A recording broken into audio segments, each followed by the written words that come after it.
Pronto, pessoal, vocês tá gravando, tá, o vídeo, então vocês estão cientes já. É o seguinte, sobre a disciplina, né? Acho que a gente tá chegando já nos finalmente. Hoje é a última aula, conceitos, e eu já gravei o exemplo, tá? Gravei e editei o exemplo. Assim que terminar essa aula, estarei fazendo o upload pro YouTube. Ah, a ideia era chegar até Vigas, né? Não conseguimos, chegamos até Treliça. Mas é o seguinte, eu estava até ajeitando lá o cigarro, coloquei todas as presenças, já fiz todas as aulas, já preenchi todos os tópicos de aula. E aí eu me deparei com a situação que próxima semana é feriado, né? Não estava nem sabendo, não sei nem do que é. Dia 30 é feriado.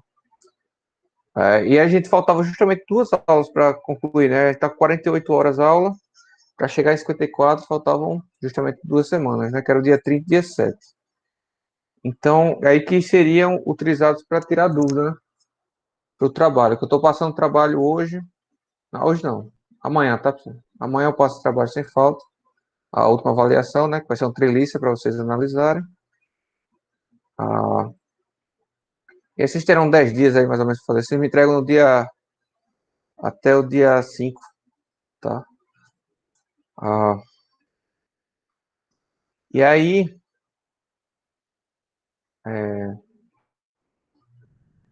Bom, eu vou ter que marcar outra aula extra no sábado, né? Agora o que acontece? Antes eu estava marcando aula extra e colocando vídeos gravados, né? Dessa vez eu não vou colocar vídeo gravado. E o que vai ser é que eu vou ficar à disposição para tirar dúvidas de vocês, tá? Então vocês antecipadamente vocês falam, professor, vou precisar tirar dúvida já nesse próximo sábado, né?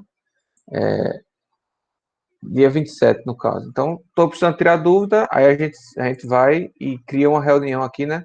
No Google Meet, gravado. Quem quiser participar, participa, tá? Não precisa ser individual.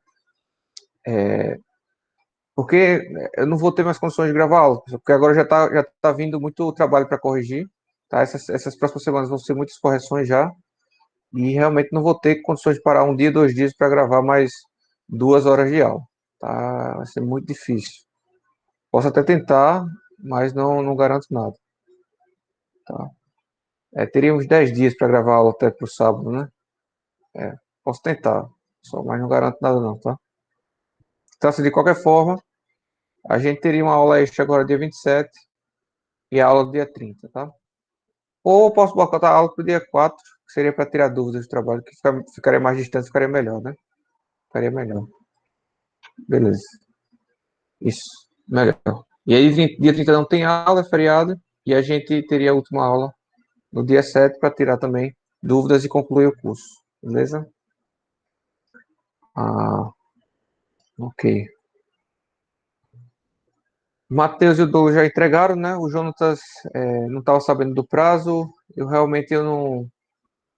não consegui nem procurar aqui para ver se eu tinha estipulado esse prazo por escrito. Acho que eu tinha falado no vídeo só, tá? Mas não tem O senhor problema, falou tá? que seriam aproximadamente 10 dias, né? Só que aí o senhor não falou a partir Ah, de sim. que dia. Não, então tranquilo, não tem problema. Não tem problema, tá? Os que já entregaram, se quiserem editar alguma coisa, ajustar alguma coisa, fiquem à vontade. Aí eu estendo o prazo aí até, não tem problema, até quinta-feira aí para vocês entregarem, tá? Dia 26. Quem já entregou, não tem problema, tá? Ok. Beleza? Aí sobre a dúvida, o João estava com a dúvida, eu tiro no final da aula, já que o Matheus já entregou, eu acho que ele não tem nenhuma dúvida. Então, no final da aula eu tiro, tá? Mas vamos adiantar logo aqui o conteúdo, tá? Então, eu vou dar aqui o conteúdo teórico. Eu não sei até que parte vocês assistiram. Não sei se vocês já viram lá até a aula de elementos de barras, né? Que a gente vai precisar de alguns conceitos de lá. Mas hoje a gente vai analisar especificamente elementos de treliça, tá? Como eu já falei, já está gravada a aula e editada do exemplo, tá? Assim que terminar aqui os conceitos, eu posto o exemplo e aí vocês podem seguir com o estudo de vocês. E até amanhã à noite eu estou postando o trabalho. E aí, a partir daí, tocar para frente, prazos para dia 5, beleza? Até dia 5. Lembrando, pessoal, só o destaque, vocês precisam entregar os exercícios, né? todos os exercícios lá da primeira parte do Eu não curso. sei se você ouviu, eu já mandei hoje os exercícios. Pelo menos os que eu Beleza, já fiz. beleza. Ó, deixa para mandar tudo de uma vez só, tá? Aí só um destaque. Certo. Eu não deixei específico antes, então não tem problema. O- como é que eu falo? Ah, tá. O trabalho, porque eu não especifiquei como eu queria, então não se preocupe, tá? Você pode deixar o trabalho do jeito que tá, já mandou, já tá tudo certo. Mas assim, os exercícios e o trabalho final, tá? A última avaliação, eu quero que vocês me mandem em PDF, tá? E eu quero que vocês me mandem, vocês fazem no Matcad, e imprimem em PDF, tá? Obviamente. Mas eu quero que vocês escrevam, comentando o que vocês estão fazendo, tá? O que é que vocês estão pensando. Como se fosse para eu poder avaliar aqui, tá, pessoal? Porque se só jogar números, eu não, tá? Não consigo avaliar se você está entendendo ou se você está só dando Ctrl+C, Ctrl+V nos exercícios que a gente fez, beleza? Então, bota o cabeçalho bonitinho, o capa, certo? Explica o que é que vocês estão fazendo em cada passo do problema, tá? Porque, veja, quando eu estou dando aula aqui, eu tenho um tempo limite, certo? E eu estou explicando, falando, né? Mas se eu fosse, por exemplo, passar uma matéria para vocês estudarem, eu teria que explicar, né? Textualmente, escrevendo. É a mesma coisa que vocês têm que fazer, vocês têm que me explicar por meio de texto, tá? O que vocês estão fazendo para eu entender. E até se tiver alguma coisa errada, poder avaliar quão grave é o erro, né? Se é um erro conceitual, se é um erro numérico, o que é que seja. Beleza? Ah, mas aí isso vale para os, os exercícios, né? Que vocês ainda faltam entregar, e o trabalho final, beleza? Então aí vocês têm, para entregar o exercício também, tá, pessoal, até dia 26. Não tem problema se vocês me entregaram o exercício dia 5. Presta atenção, não tem problema se vocês me entregaram o exercício dia 5. No entanto, as notas de vocês sairão ao mesmo tempo do trabalho final, ou seja, vocês não vão ter aquela. Bom, vou recomeçar essa explicação porque é bom que o Douglas escuta. Boa noite, Douglas. Boa noite, pessoal. Desculpa o atraso. Não, tranquilo. Sobre a questão das avaliações, né? Então, a primeira avaliação vai ser composta por essa lista que eu passei para vocês já me entregaram, o Matheus e o Douglas já me entregaram. O, pelos exercícios, né? Eu não sei se o Douglas já me entregou. Na verdade, é porque você mandou por e-mail IFAL Palmeiras, aí tá inutilizado esse e-mail, tá? Eu até já devia ter excluído. Mas vocês vão me mandar, tá? Então, o prazo oficial, percebam, o prazo oficial para vocês me mandarem tanto essa primeira avaliação quanto os exercícios, tá? Da primeira etapa de métodos ponderados, é dia 26, beleza? Dia 26. Se vocês me entregam até dia 26, eu corrijo até dia 30, tranquilamente, certo? Segundo, eu entrego a nota para todo mundo.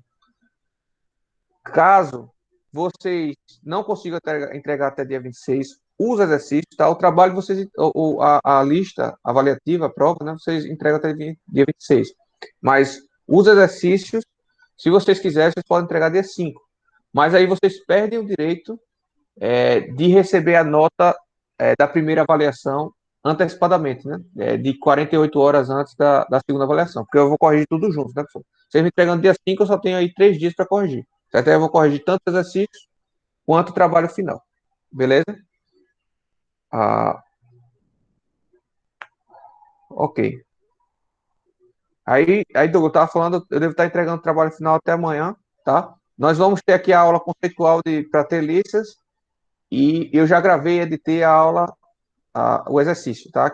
Aí, assim que terminar aqui a nossa aula ao vivo, eu posto as duas aulas, tá? A gravação e a meu Deus, e o conteúdo, tá? E o exercício. Beleza. Vamos lá? Então, as últimas aulas que eu postei lá, gravadas no YouTube, a gente falou eu comprovei, né, como chegar nas matrizes de rigidez, da matriz de força de lá para elementos de barras, né? Agora nós vamos falar de elementos de treliça, tá? Agora, antes de começar propriamente dito, eu queria deixar claro aqui para vocês que existem bibliografias que tratam elementos de barra igual a elemento de treliça, tá? E existem bibliografias que separam, como eu estou separando aqui. Então, não se assuste se vocês verem uma bibliografia com esse outro tipo de abordagem, beleza? A diferença do elemento de treliça para um elemento de barra, propriamente dito, é o seguinte: o elemento de treliça é específico para treliça. Treliças têm características específicas, tá? Por exemplo, numa treliça, tá? Na prática mesmo, tá? Só é considerado treliça, tá? Elementos que só possuem cargas nos nós, tá? Você não pode ter cargas no meio da barra, tá? Nem axial, nem transversal, beleza? Só podem ter cargas concentradas nos nós, beleza? E aí o que acontece? A barra não estará submetida a flexão ou esforço cortante, apenas a esforços axiais, tá? Então as barras só se deformarão axialmente, assim como elementos de barras, tá? E por isso que você pode juntar tudo num só se você quiser, tá? No entanto, no entanto, a diferença do elemento de treliça para um elemento de barra é que, apesar da treliça só se deformar axialmente, ou seja, ela só muda de forma axialmente, ou seja, ela só estica ou comprime, ela pode se deslocar verticalmente, tá? Como a simples. Ela pode simplesmente se deslocar como corpo rígido, sem se deformar, tá? Então, uma barra treliça está aqui, se os seus nós se moverem, ela pode girar assim, tá? De forma que ela se deslocou verticalmente, esse nó, no entanto, a barra não se deformou por conta desse deslocamento, beleza? Então, ela só possui rigidez axial e só se deforma axialmente. No entanto, eu preciso acrescentar um grau de liberdade a mais nos nós, que seria o deslocamento vertical. Logicamente, esse deslocamento vertical, tá, não geraria deformações. Seriam resultados de movimentos de corpos rígidos, tá? Se a barra estivesse deslocando verticalmente, é porque ela está se movimentando como um corpo rígido. Beleza? Então, um elemento de treliça. Alguém quer tirar dúvida? Não, pode seguir.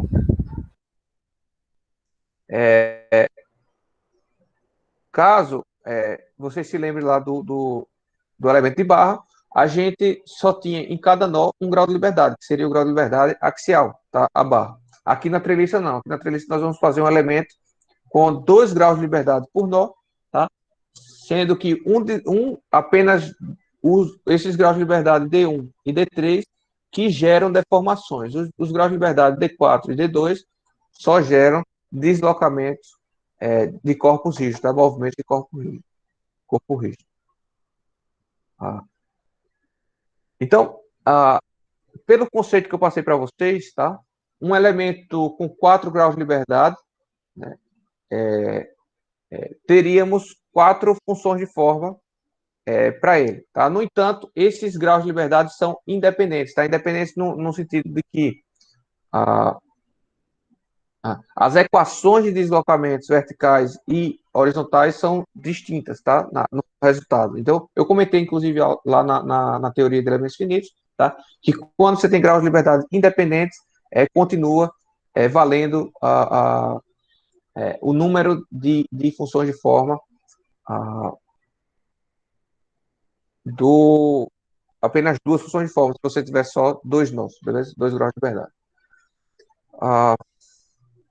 Ok. Então, veja. Como essas funções de forma são dissociadas, né? E como esses deslocamentos aqui verticais não geram deformações, tá? A nossa matriz de rigidez do elemento treliça vai ser bastante semelhante à de um elemento de barra, só que eu vou adicionar, no final das contas, 2 colunas e 2 linhas de zero, tá? De zero, de valores nulos, beleza? Então, veja, essa linha aqui e essa essa segunda linha e essa quarta linha estão diretamente relacionados aos deslocamentos D2 e D4, assim como essa segunda coluna e essa segunda linha. Como não há rigidez nessa direção para a barra, ou seja, ela não resiste, ela não se deforma nessa direção por conta desse grau de liberdade. Então, não há rigidez aqui, pessoal, tá? Rigidez é nula, perfeito? Então, esse é o conceito de rigidez, tá? Essa matriz de rigidez, tá? Em cada termo desse significa uma coisa. Significa o seguinte, olha, esse termo aqui, que é EA sobre L, né? Vezes 1, tá?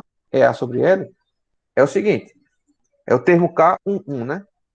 Vamos dizer assim, esse é o termo Kzinho 11. O que é que ele quer dizer? Ele quer dizer, olha, se eu aplicar um deslocamento unitário aqui em D1, tá?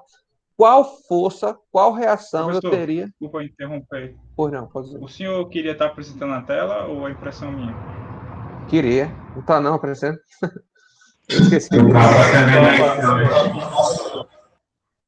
Vamos lá. Então, vou só mostrar, né? Que eu já expliquei. Então, deixa eu só voltar para apresentar. Acabei esquecendo. Fiquei pensando, será que só eu que estou? Tá apresentando, pessoal? Tá. Beleza. Agora sim. Então, eu estava comentando aqui, né? Isso aqui é o que eu estava comentando no começo da aula, tá? Isso aqui é o elemento infinito, né? Isolado, tá? Isolado eu tenho o grau de liberdade D1, D2, D3, D4, perfeito? Sendo que D2 e D4 são verticais, tá? E esses verticais aqui não tem, tá? Não tem capacidade de deformar a barra, tá? Essa barra, se por exemplo, eu tiver um deslocamento D4, tá aqui, se eu tiver um deslocamento D4, um certo valor, essa barra simplesmente vai girar, tá? Mas não vai se deformar, beleza? Ela vai ficar reta e só girar, tá? É um movimento de corpo rígido que a gente chama, né? Aqui, essa é a matriz de rigidez do nosso, do elemento treliça, então é bem semelhante à matriz de rigidez do elemento de barra, sendo que eu adicionei essas duas linhas, né? A linha 2 e a linha 4, a coluna 2 e a coluna 4, com termos igual a zero, tá? Porque não há rigidez associada a esses graus de liberdade 2 e 4. Rigidez, quando eu falo, pessoal, é a capacidade de resistir a uma deformação, tá? Capacidade de resistir a uma deformação. Veja, se eu aplico um deslocamento D1 aqui, se eu forço um determinado deslocamento D1, tá? Pode ser unitário, pode não ser. Essa barra vai resistir, tá? Essa barra iria resistir, iriam surgir forças reativas, tá? Forças reativas, tanto em um nó quanto em outro, tá? Então, esse termo aqui, que é o termo K11, né, dessa matriz, ou seja, linha 1 e coluna 1, tá? Ele significa o seguinte, olha, qual a reação que surge se eu aplicar um deslocamento D1 unitário? Vai surgir uma força K11, certo? E aí essa força vai ter valor rigidez da barra, rigidez axial da barra, dividido pelo seu comprimento, tá? Quem é esse termo aqui? K13, beleza? É o seguinte, se eu aplicar um deslocamento unitário em D1, qual a reação que surge aqui no lado D3, beleza? Esse termo aqui, ó, K31, é o oposto. Se eu aplico um deslocamento D3 aqui, D3 igual a 1, tá? Qual a força que surge aqui na direção do grau de liberdade D1? Surge o K31, que é esse valor aqui, certo? E se eu aplicar também esse deslocamento D1 aqui, D3 igual a 1, certo? Vai surgir uma reação K33 aqui desse lado, beleza? Que é esse cara aqui, tá bom? No entanto, como eu disse para vocês, se eu deslocar isso daqui, ó, em D4, tá?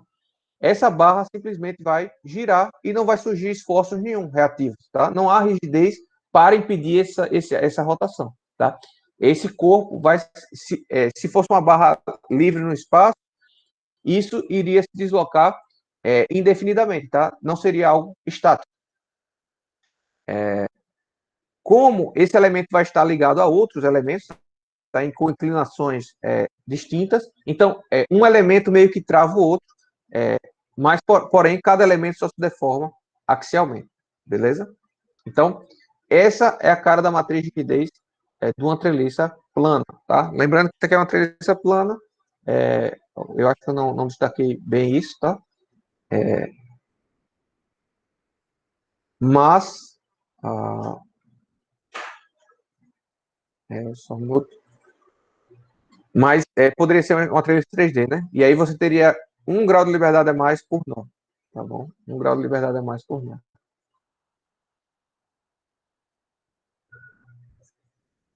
As funções de forma são aquelas, eu estou chamando aqui de F agora, tá, para não confundir com o esforço normal, porque aqui a gente vai estar trabalhando com o esforço normal, tá? Então, para não confundir, eu chamando aqui de F, tá? F1, F2.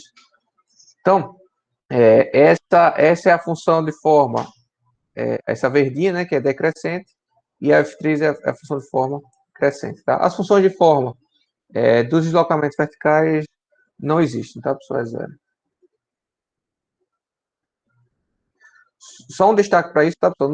Não é que a função de forma seja zero, tá? Mas ela é zero, ela tem influência zero sobre o deslocamento U, tá? Sobre a equação UX que a gente quer encontrar, né? A gente não quer encontrar uma equação de deslocamentos, né?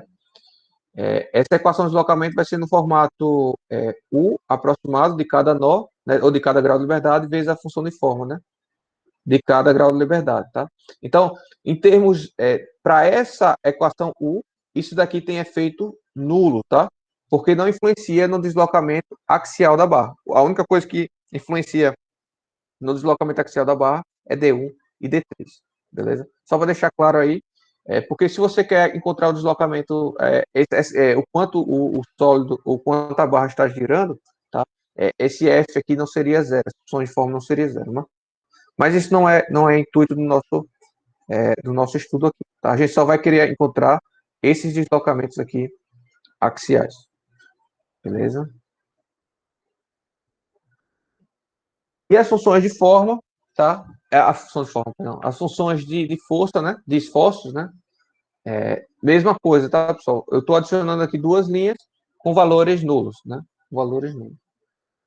Porque também não existirá esforços cortantes nessa barra. Lembrando que isso aqui, pessoal, equivale a esforço normal, tá? Isso tudo equivale a esforço normal, beleza? Para o ponto x igual a zero, né? No caso, que aqui é específico, tá? E aqui, o esforço relacionado a um deslocamento transversal seria o esforço cortante, né? E esforço cortante a gente sabe que é igual a zero em treliça. Então, isso aqui é zero, isso aqui é zero, beleza? Eu fico apenas com os esforços normais de cada nó, D1 e D3. Lembrando ainda, pessoal, que esses elementos, tá? Esses esforços normais aqui, se esse elemento estiver fora do contorno, isso é tudo igual a zero, tá? Isso é tudo igual a zero. Então, o meu vetor F para nós, fora do contorno, é tudo zero. Com exceção se eu tivesse uma carga nodal aplicada aqui em algum desses nós, né, do elemento, beleza? Então, eu vou colocar aqui, ó, que F reação é igual a zero e F cargas nodais equivalentes é igual a zero também, tá? Eu posso ter cargas concentradas, tá? Em alguns desses nós. Aí eu criaria um vetor com uma carga normal específica, tá? Uma carga axial específica. Exemplo, se eu tiver aqui uma barra, está na horizontal mesmo, vamos supor que essa barra esteja na horizontal. Ela está ligando por outra barra aqui, tá? Formando uma treliça. Vamos botar uma treliça ao contrário aqui. Certo? Vamos supor uma treliça assim, tá? E eu aplico duas cargas aqui, como se eu estivesse pendurando duas cargas aí, tá? Dois equipamentos. Então, o vetor de força dessa barra aqui, que eu vou chamar de elemento 1, tá? Vou chamar de elemento 1. Então, meu vetor de cargas concentradas no meu elemento 1 poderia ser dado por... veja, eu tenho uma força aplicada no sentido oposto de D2, né? Então, 0 menos P1 0 menos P2. Tá? Menos P2. Aí você fala, mas professor, você não disse que não existe esforço cortante nesse elemento? Não, não existe, tá? Mas isso daqui vai ser absorvido por essas barras aqui, né? De forma axial, beleza? Aí é o que vocês faziam lá em teoria 1, né? Que é equilíbrio de nós, né? Mas aí isso daí, quando eu juntar tudo, quando eu juntar o meu problema todo, tá? Isso já vai estar tudo computado, tá? Eu vou estar considerando a rigidez de todas as barras e vou estar considerando essas forças. Lembrando que se eu considero a força em um elemento específico, eu não preciso considerar a força no outro, tá? Eu posso escolher qual elemento eu vou colocar essa força, tá? Mas, de qualquer forma, ela, no final das contas, ela vai estar aplicada no nó global, né? Tá? Não sei se ficou claro. Essa força de carga nodal equivalente só existiria se eu tivesse carga distribuída ao longo da barra, tá? E eu não tenho elementos de treliça, isso não existe, tá? Uma treliça, isso não existe, em treliça só existe cargas nodais, tá? E as forças reativas seriam, justamente, se eu tenho aqui o apoio, tá? Se eu tenho aqui apoios, seriam as reações desse apoio, mas eu desconheço essas reações, tá? RA, vamos dizer aqui, RA e RB, eu desconheço essas reações, e eu vou encontrá-las, tá? No processo de cálculo, no processo de análise, tá? Então, elas estariam embutidas nesse vetor FE, tá? Então, isso daqui não existe para treliça, isso daqui existe, mas eu só vou considerar depois que eu resolver o sistema linear para o deslocamento. Bom, Professor, peraí. vamos lá. No caso, o primeiro e o terceiro valor da matriz ali, eles sempre vão ser 0 para a treliça, né? Primeiro e terceiro. Aqui. Quando você pega na matriz... Não, eu poderia ter uma carga assim. Se eu tiver uma carga assim, P3. Então, aqui seria... porque quando você falou de distribuída, eu pensei que só a distribuída poderia fazer efeito mais anormal também. Aqui é força de carga nodal. Eu gosto de dividir o vetor F em 3, tá? Eu gosto de dividir o vetor F em 3. Eu gosto de dividir o vetor F na parte das reações, na parcela das cargas concentradas, que seriam aplicadas nos nós, né? Lembrando que se eu tiver uma carga concentrada aqui nesse ponto, por exemplo, primeiro que eu não posso, né? Porque trelista você não pode ter uma carga no meio da barra, tá? Mas vamos supor que eu tivesse. Então, eu quebraria esse elemento em 2, né? E aí, isso aqui seria um nó de qualquer forma, né? Eu estaria aplicando uma carga no nó, tá? Então, seria uma força concentrada no nó. Então, eu tenho as forças de reações, eu tenho as forças de cargas concentradas, aplicadas externamente, né? E eu tenho as forças de cargas nodais equivalentes, tá? Isso é genérico para qualquer tipo de elemento, seja treliça, seja viga, seja porte. Eu gosto de separar nessas 3 parcelas, tá? Essas duas aqui são cargas concentradas sempre, tá? Mas aqui são reativos. E as reações eu obtenho posteriormente. Eu ignoro inicialmente, né? Eu ignoro para resolver o sistema linear e depois eu calculo elas, tá? Então, por isso que eu separo esses dois vetores, porque esse inicial aqui não é, essas forças reativas não é utilizado para o cálculo do sistema linear, do primeiro sistema linear, beleza? E esse cargas nodais equivalente é o que, pessoal? Por que cargas nodais equivalentes, tá? Porque é como se eu estivesse substituindo essa carga distribuída aqui por cargas equivalentes nos nós, tá? E aí, por isso que são cargas nodais equivalentes, ou seja, são cargas que eu estou substituindo pela carga distribuída, perfeito? Ficou claro? Quando vocês verem o exemplo e vocês fizerem, aí vai ficar, eu acho que vai ficar mais claro. Se sobrar ainda dúvidas, a gente ainda tem duas aulas aí para tirar dúvidas, beleza? Agora, não tem problema, pessoal, ter dúvidas, tá? Também não, eu não quero que vocês peguem a minha planilha e copiem e colhem e achem que eles sabem o que está fazendo, tá? Muda os valores e tá achando que está sabendo o que está fazendo. Não, vocês precisam se questionar, né? Eu estou fazendo isso correto? Se eu fizesse assim, se eu fizesse assado, isso daria certo? Tá? Porque vocês, eu não tenho como entrar na cabeça de vocês e saber o quanto vocês estão aprendendo, certo? O meu único método avaliativo são os trabalhos. Se vocês copiam o que eu estou fazendo e colam, vai estar certo, eu não tenho como avaliar exatamente o que vocês aprenderam, tá? Então, até por isso, Douglas, também que eu falei com o Matheus e com o João, estava falando também anteriormente, que o próximo trabalho, o trabalho final, tá? Eu quero que vocês escrevam o que vocês estão pensando, tá? O que vocês estão analisando, tá? Então, eu quero que, por exemplo, como é que vocês sabem que aquele resultado tá certo? né? Então, você deve fazer alguma análise na cabeça de vocês para dizer, olha, isso aqui faz sentido, isso aqui não faz sentido por causa disso, disso, disso, né?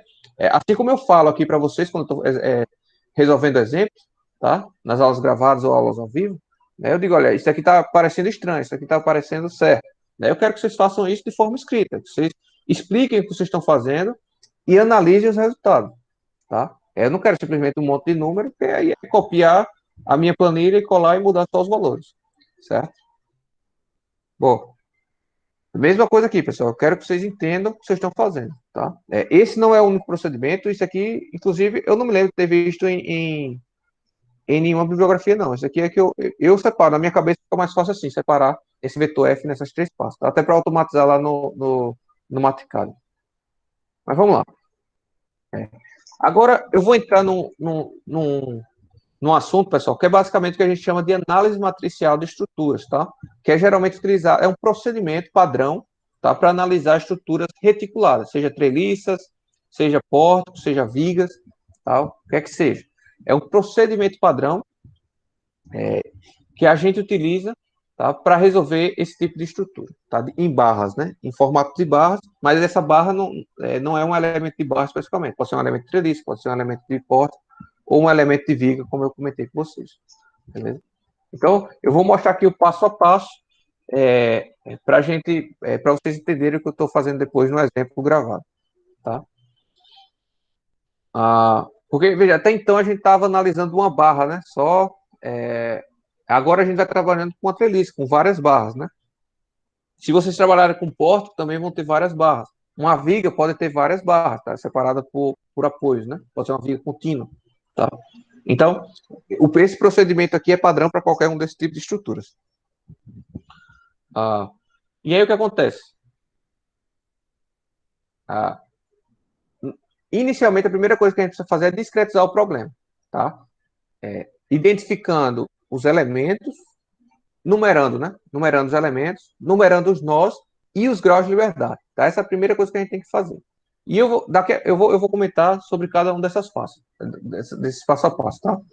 Posteriormente, a gente monta as matrizes de rigidez e de força localmente, tá? Que são o padrão. No caso de treliça plana, tá? É sempre essa matriz aqui. Ou seja, só vai mudar de barra para barra se mudar algum desses três parâmetros, tá? Algum desses três parâmetros.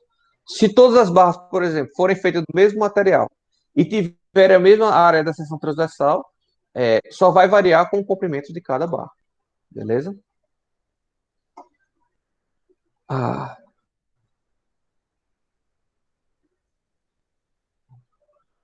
No caso de treliça, especificamente, como a gente tem apenas cargas concentradas e as barras geralmente têm barras inclinadas e tudo mais, eu sugiro, tá? Eu sugiro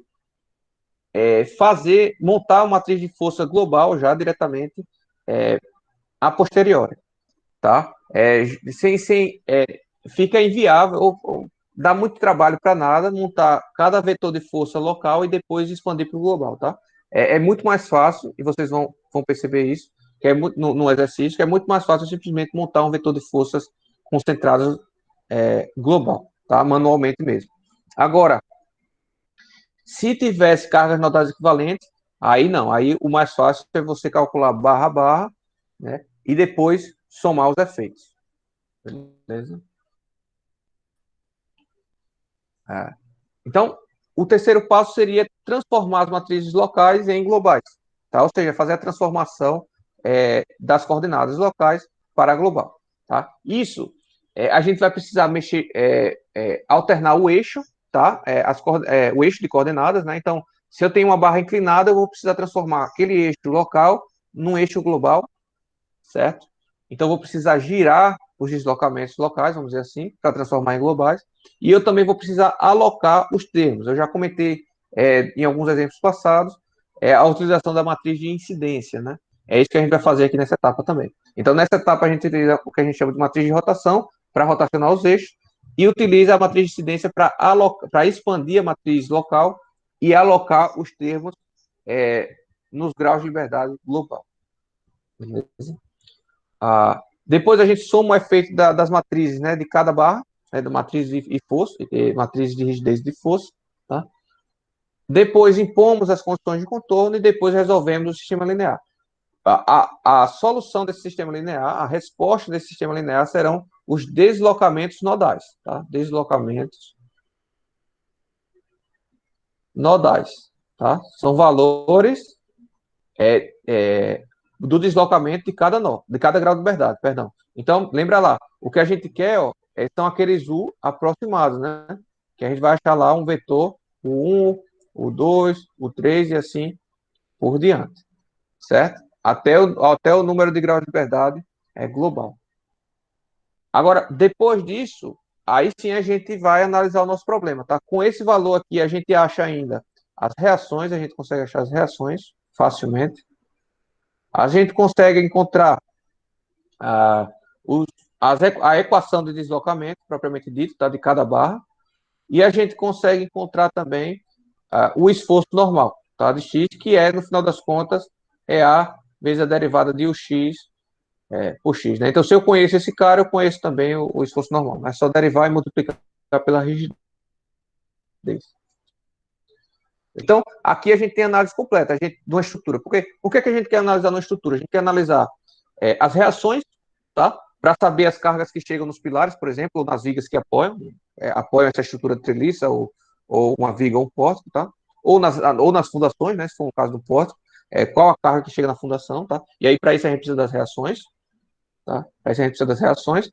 A gente precisa conhecer os deslocamentos da estrutura, para saber se ela está se deformando muito ou pouco, tá? Se está se deformando dentro do limite de norma, isso a gente já tem, e a gente precisa conhecer ainda os esforços que estão atuando nessa barra para poder dimensionar, para ver se a seção transversal, para ver se o material e a seção transversal são suficientes para resistir esse esforço aqui, né? No caso de treliça, eu só tenho esforço normal, mas se fosse uma viga, eu teria movimentos fletores e esforços cortantes. Se eu tivesse um pórtico, né, um pilar, uma viga protegida, o que seja, eu teria esforços normais, cortantes e momentos fletores, tá? Atuando em cada elemento estrutural desse, e aí eu dimensionaria a minha estrutura a partir daí. Tá? Então, tudo que eu preciso são isso, reações, deslocamentos, esforços atuando na estrutura. Então, como é que a gente discretiza o problema, tá? Nesse caso, para estruturas reticuladas é fácil, tá? Então, sempre que houver mudança de direção nas barras, a gente cria um nó. Tá? Então, se tiver mais de uma barra chegando, tá? Em um determinado ponto, com mais de uma direção diferente, tá? Então, por exemplo, nesse nó aqui, né? Foi gerado um nó aqui nesse ponto, tá? Por quê? Porque tá vindo uma barra aqui horizontal, tá? Se não tivesse essas duas barras aqui, ó, essa barra 4 e essa barra 5, eu poderia tratar isso como um elemento só, tá? Mas como está chegando essas duas barras de direções diferentes, eu preciso criar um nó aqui, tá? É recomendável criar um nó aqui, porque senão você estaria trabalhando com um elemento aqui bem diferenciado, né? Você estaria trabalhando com um elemento composto e não sairia fácil a sua solução, beleza? Outro motivo por ter gerado o nó aqui seria essa carga concentrada, ou seja, onde há carga concentrada, eu recomendo gerar um nó, tá? Porque aí você está trabalhando com a força diretamente aplicada no nó. Se você aplicar uma força aqui, como eu falei para vocês, né? No caso de treliça, isso não existe, não poderia. Mas vamos supor que isso aqui fosse um elemento de viga e não de treliça. Se eu aplicar uma força aqui e não colocar um nó aqui, tá? Eu teria que considerar a carga equivalente dessa força concentrada, que não é prática, pessoal. O mais fácil é você simplesmente criar um nó aqui, beleza? Se for o caso de ter uma carga concentrada aqui. Além disso, você vai criar nós, obviamente, onde tiver apoios ou rótulas, tá? Apoios ou rótulas. Então, é assim que a gente discretiza o elemento. Né? Então, temos aqui uma treliça, então, veja, criado nó aqui, foi criado nó aqui, tá? Cada ponto desse é um nó, tá? E aí, entre nós, você tem barras, tá? Então, você tem a barra 1, a barra 2, a barra 3, 4, 5, 6, 7, 8 e 9, tá? Você tem 9 barras aqui e você tem 6 nós, tá? Nessa estrutura. Aqui nessa tridimensional, né? Onde é que eu geraria os nós? Aqui nas fundações, né? Vamos dizer assim, nos apoios. Tudo isso seria nó, né? Tudo isso seria nó. Aqui, ó, tá chegando barras com direções diferentes, aqui, ó, gerando nó, né? Tudo isso aqui é nó. Tá? E aí a gente separa em barras isoladas, tá? E cada barra dessa a gente avaliaria individualmente, calculando, determinando sua matriz de rigidez local e seu vetor de força local. E a posteriori, nós juntaríamos tudo, né? Transformaríamos na coordenada global e juntaríamos tudo. Beleza? Não sei se ficou claro, mas eu acho que isso aqui é meio óbvio, só tentei trazer aqui para uma forma meio padronizada para vocês seguirem. Professor, Beleza? Obviamente, pois não. então no caso, quando for um elemento 3D, como eu acho que isso aqui é uma casa, Sim, sei lá, esse um aqui é. galpão, Isso. por exemplo, quando for um elemento 3D, a gente divide ele em seções, considera como se ele fosse 2D e depois soma as reações ou dá ou Não, integra aí para o que juntar. acontece? Não, aí esse elemento aqui a gente não considera como se fosse 2D, a gente vai considerar elementos finitos, né? Subdomínios. Então, por exemplo, esse elemento aqui, tá? Esse elemento aqui, ele estaria aqui, ele teria, como é uma estrutura espacial, ele teria, vamos supor que isso aqui seja um porto espacial, tá? Ele teria deslocamento na direção 1, aqui nesse nó, tá? Na direção 2 e teria deslocamento na direção 3, vamos dizer, tá? Além disso, teria rotações na direção 1, rotação sobre o eixo 2 e rotação sobre o eixo 3, tá? Ou seja, cada nó desse de um pórtico espacial eu tenho 6 graus de liberdade, tá? Cada nó. Cada nó tem 6 possíveis deslocamentos. Aqui na treliça, eu só tenho 2, eu só posso deslocar assim e assim, tá? Esse meu nó não pode girar, porque, veja, que tem uma, inclusive no F2, se você for fazer treliça, você tem que botar tudo rótulo, né? Ou seja, esse nó, ele gira livremente, tá? Então, a treliça não recebe essa rotação, tá? Ela simplesmente se movimenta como um corpo rígido. Já um pórtico, não, elemento de pórtico, ele absorveria essa rotação, beleza? Se for um elemento de viga, tá? Eu teria deslocamentos verticais e rotações em cada nó. Então, eu tenho 2 graus de liberdade por nó, beleza? Se fosse um elemento de pórtico, tá? Pórtico plano, né? Que é um pórtico parcial. Se fosse um elemento de pórtico plano, eu teria deslocamentos horizontais, deslocamentos verticais e teria rotação, ou seja, teria 3 graus de liberdade por nó. Beleza? Ficou mais claro, Matheus? Ficou. Então, no caso, quando é 3D, o que vai influenciar é o número de fatores dentro da matriz, no caso, né? Isso, aí no caso, como eu tenho 6 graus de liberdade por nó, eu teria 12 graus de liberdade por elemento finito, e aí eu teria uma matriz local 12 por 12. Então, a minha matriz desse elemento aqui seria uma matriz local 12 por 12. Tá? Entendi, A global entendi. seria o quê? A global teria quantos? Teria 1, 2, 3, 4, 5, 6, né? Vezes 3. Teria 18. Teria 18 vezes 6 graus de liberdade global. Certo? Entendi. Entendeu? Então, a minha matriz, 18 vezes 6 dá quanto? Dá 36, 90, 108, né? Então, essa minha matriz global seria 108 por 108 elementos. Entendeu a ideia?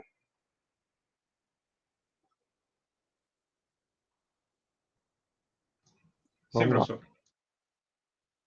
Vamos seguir.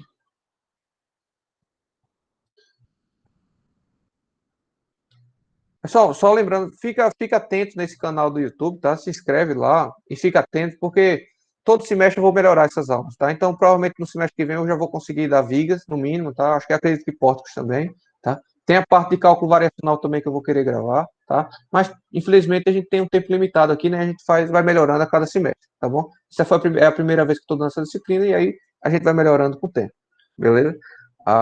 Então, vocês ficam ligados no YouTube, que aí vocês vão acompanhando essa disciplina posterior, tá? Vocês mesmos. Até o ponto que quando eu tiver definido toda essa parte básica introdutória, eu vou entrar propriamente em softwares, né? Em usar software, elementos finitos, para a gente comparar e tudo mais, né? Mas até então a gente não teve tempo, tá, para fazer isso. Então, fiquem atentos a esse canal do YouTube, que eu vou, se der tudo certo, eu vou ficar sempre renovando e melhorando essas aulas aí, tá bom? E adicionando novos conteúdos. Ok. E aí você precisa numerar os nós, os elementos e os graus de liberdade, tá? Então aqui, por exemplo, já está numerado os elementos. Eu gosto de numerar os elementos assim, eu boto colchetes, tá? Quando é elementos. E quando é nós, eu deixo livre. Então aqui, por exemplo, vou numerar o nó 1, nó 2, nó 3, tá? Isso precisa ser numerado. Como é que eu numero? Como vocês quiserem, não importa, tá? Agora vocês têm que saber como você está numerando, beleza? Porque isso vai influenciar lá na ordem dos coeficientes de rigidez da matriz global, né? Beleza? E aí, você também tem que numerar cada grau de liberdade, né? Então, aí sim, o grau de liberdade vocês numeram associadamente ao nó, tá? Então, por exemplo, o nó 1 vai ter o grau de liberdade D1, vou chamar de, vou chamar de D1 e D2, tá? No caso do nó 2, vai ter o grau de liberdade D3 e D4, certo? E assim, proporcional, tá? Aqui vai ter o D5 e o D6. Então, você não pode chegar aqui no 6 e dizer que... eu recomendo vocês não fazerem isso, porque vai ficar uma loucura isso, tá? Você não vai chegar aqui no nó 6 e botar D7 aqui, tá? Porque o D7 vai estar associado ao 4, que é a sequência dos nós, né? Beleza? Então, acaba aqui D6, começa D7, D8, D9, D10, tá? D11, D12. Perfeito? Essas seriam as numerações de nós global, né? Localmente, cada barra dessa sempre vai ter D1, D2, D3 e D4. Localmente sempre vai ser isso, certo? E globalmente vocês têm que montar. Alguém quer tirar uma dúvida? Pode seguir, professor, dá para entender. Tranquilo. É porque às vezes liga aí o microfone, eu não sei se quer falar. Aparece o barulhinho aqui de microfone. Mas, vamos lá. Ok. Lembrando, pessoal, ó, que esse elemento aqui, 9, né? Essa barra 9 aqui, tá? Essa é a barra 9. O nó inicial dessa barra sempre vai estar relacionado ao menor nó, ao menor índice aqui local. Global, perdão, tá? Então, essa barra aqui, tá? 9, é como se ela localmente tivesse girada, tá? Tivesse girada 180 graus, beleza? Então, esse D1 aqui, ó, vai estar associado a esse D7, tá? E esse D2 vai estar associado a esse D8, tá? Já o D4 estaria associado, perdão, já o D3 estaria associado ao D9 e o D4 ao D10, beleza? É como se ela tivesse gerado, ou seja, o nó inicial da barra localmente, tá? Vou chamar de I aqui, I e J, o nó inicial é sempre o I, vai ser sempre o menor índice, tá? De nó global, beleza? Vai estar sempre conectado ao menor grau, ao menor nó globalmente. Eu estou falando desse padrão, pessoal. É possível mexer nisso? Tá? Eu estou passando para vocês o padrão que eu gosto de trabalhar, tá? Para vocês não se confundirem, tá? Existem outros padrões? Existe, mas aí você tem que modificar outras coisas para dar certo, tá? Nesse passo aqui que eu estou passando para vocês, que eu estou fazendo para vocês, o nó inicial sempre tem que coincidir com o menor nó local, certo?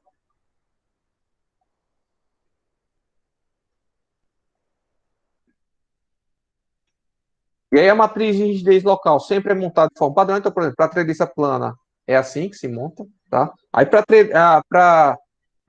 treliça espacial seria outra, para porta plana seria outra, para elementos de viga seria outra, tá? Eu posso até estar passando para vocês daí. Isso você encontra facilmente no Google, tá? Em qualquer material, tá? Estou passando só treliça porque a gente só vai trabalhar com treliça esse semestre, tá? Mas aí a matriz de rigidez de cada tipo de elemento seria diferente. Inclusive, o F2 é uma exceção, tá? O F2 é uma exceção. Mas no caso de muitos softwares comerciais, tá? A primeira informação que você tem que colocar nele é qual elemento estrutural você está utilizando, tá? Então, esse elemento que você está utilizando é um porte espacial, é um porte plano, é uma treliça, tá? É uma grelha, é um elemento de grelha, uma barra de grelha, né? Deixa eu ver se está instalado aqui um software aqui, Lesme, que é um software gratuito. Tá, não, eu mudei de computador, tá no outro computador. Mas na próxima aula... Professor, pois não. então, no caso dessa matriz, esses valores 1 e 0 representam os nós e os graus de liberdade. Eu fiquei sem entender essa parte. Essa daqui é a matriz de rigidez. Essa matriz de rigidez... Opa! Essa é a matriz de rigidez local, tá? E por que se chama matriz de rigidez? Porque é como se ela representasse a dificuldade com que você tem para deslocar um nó, tá? Numa determinada direção, num determinado grau de liberdade, tá? Então vamos lá, vou tentar explicar de novo aqui. Vamos imaginar essa barra, tá? Aqui, essa barra isolada no espaço. Você tem o grau de liberdade D1, não é isso? Você tem o grau de liberdade D3 aqui. Certo? Você tem o grau de liberdade D2 e você tem o grau de liberdade D4. Deixa eu mudar de cor aqui. Aí o que acontece? Imagine que você force um deslocamento, tá? Você não está aplicando força, você está forçando o deslocamento, prescrito, tá? Você vai aplicar um deslocamento unitário aqui nesse nó, tá? Você vai empurrar esse nó até se deslocar 1 centímetro, certo? Controlando o deslocamento e não a força. E isso vai comprimir a barra, tá? E você imaginando que isso aqui é uma mola, tá? Isso aqui você imaginando que é uma mola, tá? Lá do ensino médio. Se você estica essa mola, né? Essa mola vai se deformar, não é isso? E vai surgir o que aqui na mola? Vai surgir uma força de reação, não é isso? Uma força interna de reação, concorda comigo? Para equilibrar com essa força aplicada aqui externamente, ou para equilibrar o deslocamento aplicado. Tá? Mesma coisa aqui. Se eu forço um deslocamento, vão surgir esforços nos meus nós, tá? Nos meus graus de liberdade, perdão. Se eu aplico um deslocamento aqui unitário, tá? Vai surgir uma força de reação aqui, tá? E vai surgir também uma força de reação aqui, tá? Imaginando que esses nós estão travados, beleza? Porém, no entanto, esse deslocamento unitário não vai gerar nenhum esforço transversal aqui, ó, nem na direção D2, nem na direção D4. Então, o que vai acontecer? O que é que significa isso aqui? Esse termo é o termo K11, não é isso? É linha 1, coluna 1, tá? O que é que ele significa? O que é que significa esse termo 1, que no caso, na verdade, não é 1, né? É A sobre L, tá? É A sobre L aqui esse termo. O que é que significa? Ele é essa força aqui reativa gerada devido a um deslocamento unitário nesse nó, tá? Nessa direção aqui D1, tá? Se eu deslocar esse nó uma unidade, tá? Surgirá uma força reativa K13, eu botei K11, perdão. K11 aplicada nesse grau de verdade e surgirá uma força reativa K13, tá? Nesse outro grau de verdade aqui, ó, surgirá uma força K13, que é essa aqui, ó, K13, tá? Que inclusive é voltado para outra direção, né? Porque é sentido negativo, tá? E não surgirá nenhum esforço, o meu K12 será zero, porque não surge reação na vertical, tá? Não surge. Simplesmente não. Eu deslocar a barra 1 centímetro nessa direção não causa nenhum efeito na minha direção transversal, beleza? Eu posso fazer um teste aqui no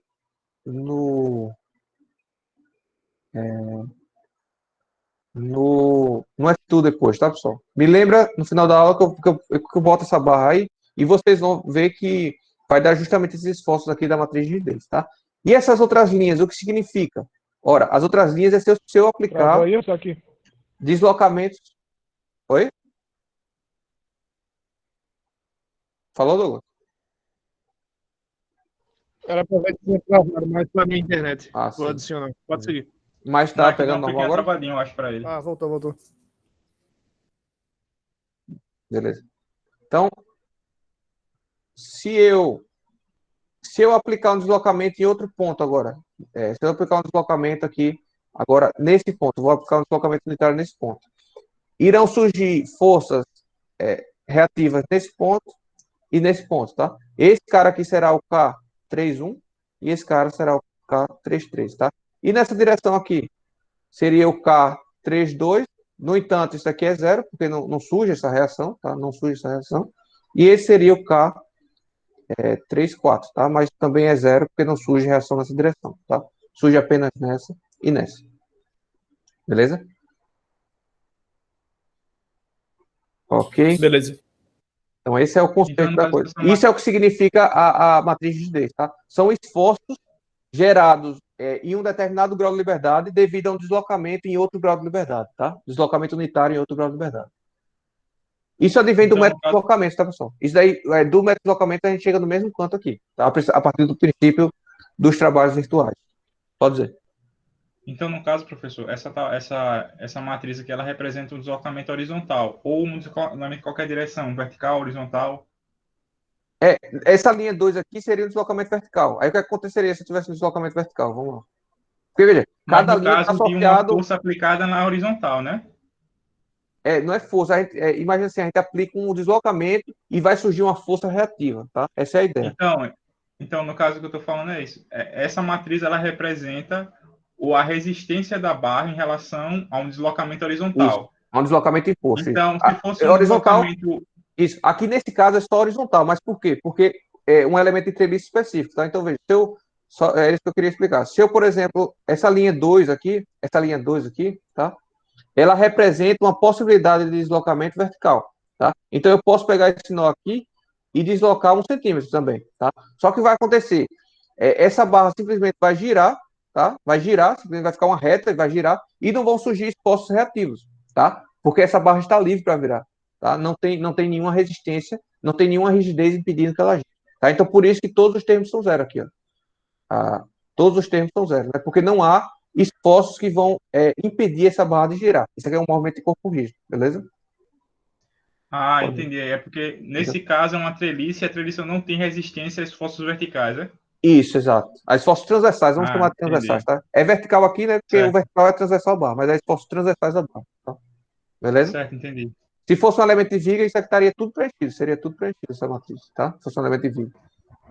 Foi isso que eu não entendi, é porque tem uma barrinha aqui, aí eu achei que era uma viga, mas aí o senhor falou treliça e eu olhei para lá em cima que tinha treliça também, aí eu entendi agora.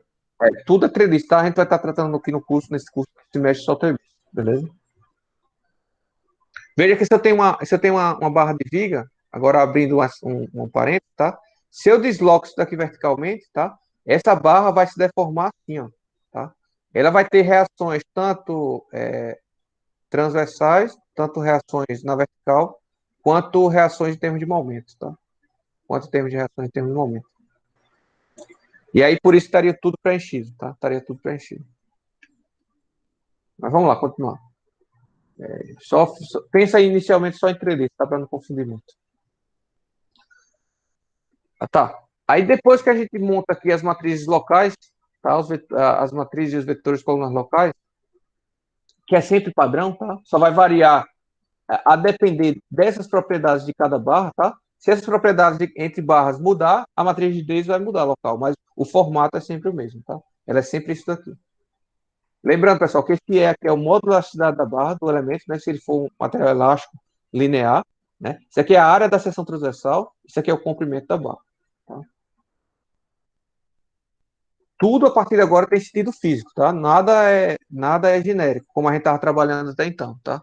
Aqui tudo em estruturas tem sentido físico, tá? Cada termozinho desse tem sentido físico. Então, veja, como eu falei para vocês, né? A gente, depois desse passo de montar os elementos locais, já está 8 horas, meu Deus, 8, 10 já. Vamos lá.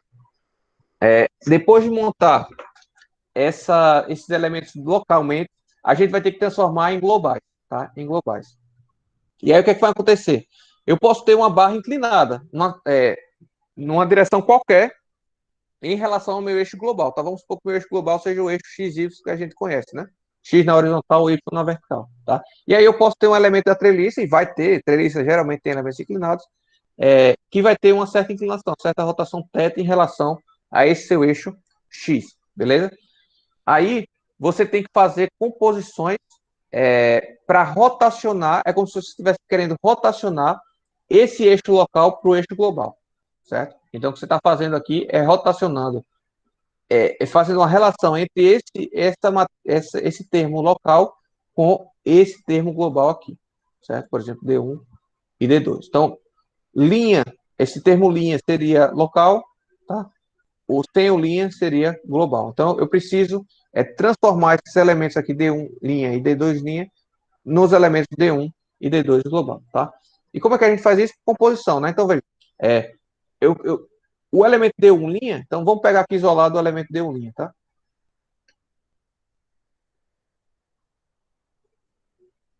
Tá aqui já, né? Embaixo, na verdade. Vou pegar um elemento isolado aqui, D1 linha, tá? Eu vou decompor ele em D2 e D1, tá? Veja que esse termo aqui é o θ, né? O θ tá aqui, tá? Então, veja, D1' vezes cosseno de θ vai dar o D1, tá? Então, ou D1 vezes cosseno de θ vai dar uma parte de D1', tá? E somado com a parcela D2 vezes cosseno de θ, tá? Porque se isso daqui é θ, só lembrando, isso aqui é 90 menos θ, tá? Então, seria cosseno de 90 menos θ, então, portanto, seria seno de θ, tá? Então, eu teria aqui, ó, que D1' vai ser a composição de D1 vezes cosseno de θ mais D2 vezes seno de θ, tá? E eu posso fazer isso para cada um dos outros graus de liberdade local, tá? Fazendo essa composição. E eu posso montar essa relação aqui que a gente está vendo, em forma matricial, ó, dessa forma, perceba.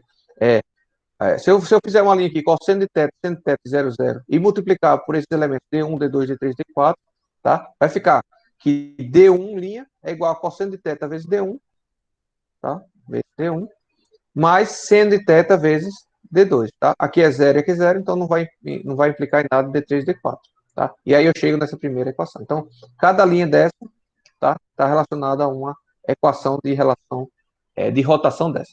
E essa matriz aqui, tá? É o que a gente chama de matriz de rotação, tá? Matriz de rotação.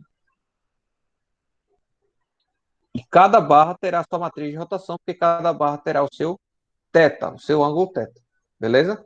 Se a barra estiver na horizontal, o θ é igual a 0, perfeito? Se a barra estiver na vertical, tá? θ é igual a 90 ou 270, vai depender do caso, tá? Só ver se eu falo alguma coisa aqui. Não. Então, só um destaque aqui, tá, pessoal? Eu falo isso lá no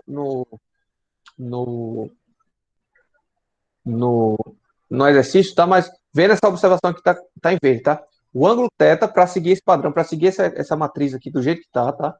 Sempre deve ser tomado no primeiro nó. Por que deve ser tomado sempre no primeiro nó, no nó menor, né? No grau de liberdade, nos graus de liberdade menores? Porque as duas primeiras linhas estão relacionadas, a ordem aqui das linhas estão relacionadas do menor grau de liberdade até o maior, tá? Então, é por isso que eu disse que isso aqui pode ser 90 ou 270, tá? Porque se esse meu nó aqui for o nó I, tá? E esse for o meu nó J, ou seja, esse for o meu menor nó, θ vai ser medido assim, ó, eu traço o eixo X global e rotaciono e faço um giro no sentido anti-horário, tá? Até tocar na barra. Então, nesse caso, o meu θ seria 90 graus.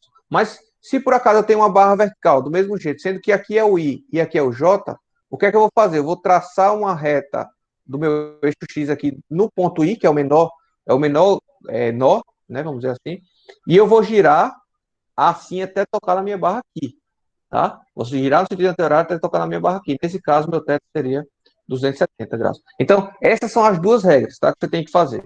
Primeiro, o nó esse nó, θ, está relacionado ao primeiro nó do elemento, tá? Ao menor índice de nó, né? Ao primeiro nó do elemento. Sempre é o nó I do elemento, tá? E deve ser tomado positivo, tá? Como positivo no sentido anti-horário, tá? Nada impediria de você girar aqui nesse sentido, né, pessoal? Sendo que aqui seria θ igual a menos 90, tá? Que é igual, tá? Afinal das contas é igual, perfeito? Mas é assim que você extrai o nó de cada barra, tá? No exercício eu faço lá de um caso particular, de uma trilha particular. Então, eu acho que, se não ficou claro agora, ficará mais claro, tá? Se não ficar, a gente na próxima aula rever isso aí. E aí o que acontece, pessoal? Além de rotacionar os deslocamentos, eu preciso também rotacionar as forças, tá? E aí, veja, se para rotacionar os deslocamentos eu multiplico R por D, tá? Mesma coisa para força, tá? Mesma coisa para força. Eu poderia estar fazendo essa mesma análise que eu fiz aqui, tá? De composição de vetores, ao invés de vetores de força, ao invés de vetores de deslocamentos, seriam vetores de força, tá? Então, a relação permanece igual. Forças locais, forças nos eixos locais podem ser encontradas fazendo a matriz de rotação vezes as forças globais, tá? A direção global das forças, beleza? Só que no caso da matriz de rigidez não é bem assim, tá? A matriz de rigidez já tem para rotacionar a matriz de rigidez já é um pouco diferente. Veja, eu tenho que, por definição, no meu sistema linear... Cadê? Tá aqui. Então, por definição do meu sistema linear, eu tenho que a matriz de rigidez local multiplicada pelo deslocamento local é igual à força local, beleza? Isso é o meu sistema linear aplicado a uma barra específica. Se a gente, é como se a gente estivesse aplicando métodos de resíduos ponderados a um elemento específico, né? A um elemento finito especificamente. Sendo o deslocamento local igual a rotação multiplicada pelo deslocamento global e a força local sendo a rotação multiplicada pela força local, eu recaio nessa situação. Tá? E aí, se eu multiplicar ambos os lados pela matriz inversa da rotação, tá? Se eu aplicar esse lado aqui pela matriz inversa, tá? E esse outro lado aqui também pela matriz inversa, tá? O que é que vai acontecer? Uma matriz inversa multiplicada por ela mesma dá a matriz de identidade, certo? Que isso é propriedade de matriz inversa. Né? A matriz inversa é justamente quando multiplicado pela matriz original, dá a matriz de identidade, beleza? E aí a matriz de identidade multiplicando a qualquer matriz, dá a própria matriz, tá? E aqui desse lado, a gente ficaria com esse termo aqui, ó, rotação inversa multiplicada pela matriz de deslocal, multiplicada pela rotação sem ser inversa, tá? E aí o que acontece? Esse termo aqui é a minha matriz global, porque veja, se eu multiplicar a matriz de rigidez global pelo deslocamento global, tem a força global, né? Então, esse termo aqui é a matriz de rigidez global. Então, por fim, a matriz de rigidez global é encontrada assim, tá? Não apenas eu tenho que multiplicar ela pela matriz de rotação, mas antes disso eu tenho que multiplicar pela rotação inversa. Só um destaque, como a matriz R é uma matriz ortogonal, aí eu não vou aqui provar que é ortogonal, aceitem, ou se vocês quiserem, vocês podem buscar, isso é facilmente encontrado, tá? Facilmente provado isso aqui. Então, R é uma matriz ortogonal, tá? Então, a gente pode dizer que a inversa da matriz R é igual à sua matriz transposta, beleza? É igual à sua transposta. E aí, nesse caso, fica mais fácil, né? Porque é mais fácil você determinar a matriz transposta do que a inversa, propriamente dito. Então, você poderia, a gente vai achar a matriz global, né? Fazendo rotação transposta, multiplicado pelo K local, multiplicado pelo R, pela matriz de rotação normal, tá? É assim que a gente acha a matriz de rigidez rotacionada, tá? Isso aqui ainda não é a matriz de rigidez global, eu só estou rotacionando os eixos, beleza? Só estou rotacionando os eixos. Depois que eu rotaciono os eixos, eu ainda tenho que aplicar a matriz de incidência, beleza? Então, matriz de incidência eu já comentei com vocês, no exercício específico, não vou me lembrar qual foi o número dele, mas acho que foi um recente, porque eu só comecei a utilizar quando a gente entrou em elementos finitos. Bom, mas é o que acontece. A minha matriz de incidência vai ser uma matriz utilizada para expandir ou contrair os meus graus de liberdade, seja do local para o global, então eu estaria expandindo as minhas matrizes, tá? Ou do global para o local, então eu estaria contraindo as minhas matrizes. Para isso, o número de linhas e o número de colunas precisam ser diferentes dessa matriz, tá? Então, essa matriz geralmente vai ter um número de linhas diferente do número de colunas, tá? Mas, e qual é o número de linhas e qual é o número de colunas, tá? O número de linhas sempre está relacionado ao número de graus de liberdade locais, tá? Locais. Então, se eu estou tratando do elemento de telista, a quantidade de graus de liberdade local sempre vai ser 4, né? Se eu estou tratando do elemento de viga, a quantidade de graus de liberdade locais também vão ser 4, porém são graus de liberdade diferentes. Se eu estou trabalhando num pórtico tridimensional, como a gente viu, tá? Eu tenho 12 graus de liberdade locais, não é isso? Então, eu acho que deu para entender essa ideia aí. Já esse M estará relacionado ao número, tá, de graus de liberdade globais. Tá? Globais. Então, naquele exemplo lá, nesse exemplo aqui, eu tenho 9, 10, 11, 12, né? D12. Né? Então, eu tenho 12 graus de liberdade global e eu tenho localmente 4. Então, a minha matriz de incidência aqui seria 4 por 12. Perfeito?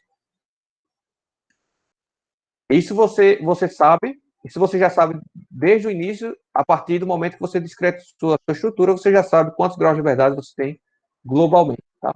E aí o que acontece? Olha, se eu quero expandir a minha matriz de rigidez local, tá? A minha matriz de rigidez tem 4 por 4, né? É uma matriz de treliça, especificamente é uma matriz 4 por 4. O que é que eu vou fazer? Eu vou multiplicar pela incidência aqui, tá? Essa incidência tem 4 por 12, né? seria, naquele caso específico, seria uma matriz 4 por 12. Então, essa multiplicação aqui vai me gerar uma matriz, não sei se vocês concordam. Eu vou botar assim, porque seria a multiplicação, né? Isso me geraria uma matriz 4 por 12 também, né? É como se eu eliminasse a coluna dessa e a linha dessa, sobra 4 por 12, tá? Só que aqui eu vou também multiplicar pela transposta, tá? Pela incidência de transposta. Se é transposta, eu vou trocar colunas por linhas, então aqui vai ficar uma matriz 12 por 4, tá? Então, se eu multiplicar uma matriz 12 por 4 por essa matriz 4 por 12, eu vou resultar numa matriz 12 por 12, que é justamente o tamanho da minha matriz global, tá? Então, eu vou fazer isso para cada elemento. Então, cada elemento vai ter uma matriz de rigidez global e depois eu somo todos os elementos, tá? Para encontrar a minha matriz de rigidez global, tá? Mas antes de somar, eu preciso expandir todas essas minhas matrizes locais, tá? Agora, lógico, essa expansão não é uma expansão por expansão, tá? Eu, além de expandir, eu preciso alocar adequadamente os termos de rigidez, tá? Cada casinho, cada termo da matriz de rigidez lá, eu tenho que alocar adequadamente na matriz global, tá? E aí, o que acontece? Estão online, pessoal, ainda? Estão escutando aí? Tô sim, professor, tô ouvindo. Aqui, Beleza. professor. Então, dentro dessa matriz I, que é N por N, perdão, o que é que eu tenho dentro dela? O que é que eu tenho dentro dela, tá? Você vai ter um bocado de zero e alguns números uns, tá? Porque, veja, você não quer modificar os valores da sua matriz K. Então, você não quer amplificar ou reduzir os valores que estão dentro dessa matriz K. Você só quer realocá-los. Então, essa matriz vai ser uma matriz apenas de zeros e uns, tá? Porque ou você não vai utilizar nada, ou você vai alocar o termo em um determinado ponto. E como é que você aloca esse termo? Tá? Eu acho mais fácil explicar no exemplo, tá, pessoal? Do que perder tempo tentando explicar, vai ficar meio confuso. Eu acho melhor explicar aqui logo no exemplo, tá? Vamos supor aqui esse exemplo, tá? Eu estou pegando essa matriz, esse elemento 1, eu vou pegar, elemento 1 não, vou pegar o elemento 2 aqui, tá? Vou pegar o elemento 2. Esse meu elemento 2, tá? Globalmente, ele tem aqui, ó, D4, D3, D5 e D6, não é isso? Tá? Beleza. E aí, só que localmente, deixa eu botar em vermelho aqui.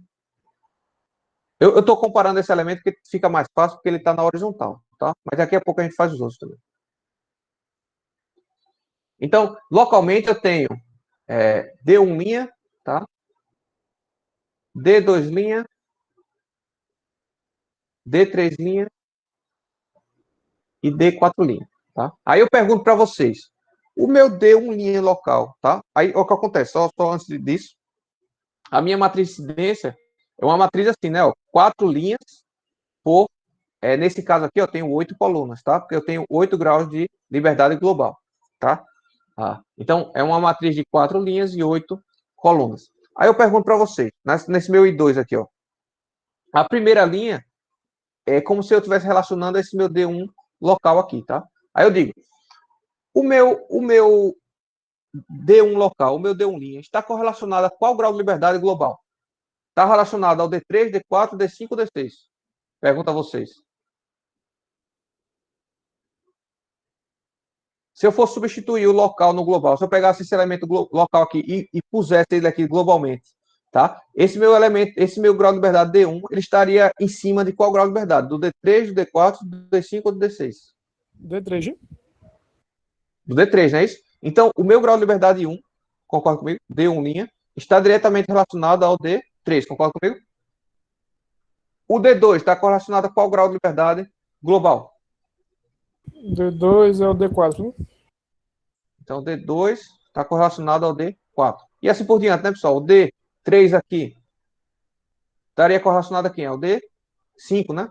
Ao D5, tá? E o meu D4 local estaria correlacionado ao D6, tá? Estaria relacionado ao D6. Então, eu vou fazer a incidência do nó 1 local para o nó 3 global. A incidência do nó 2, do grau de liberdade, tá? Eu estou falando de nó, mas é grau de liberdade. Do grau de liberdade 1 para o grau de liberdade 3, do grau de liberdade 2 para o grau de liberdade 4, e assim por diante, tá? Ou seja, o que era o termo K11 local, eu quero que ele seja o termo K33 global, certo? Sem linha, né, aqui, perdão. Deixa eu apagar.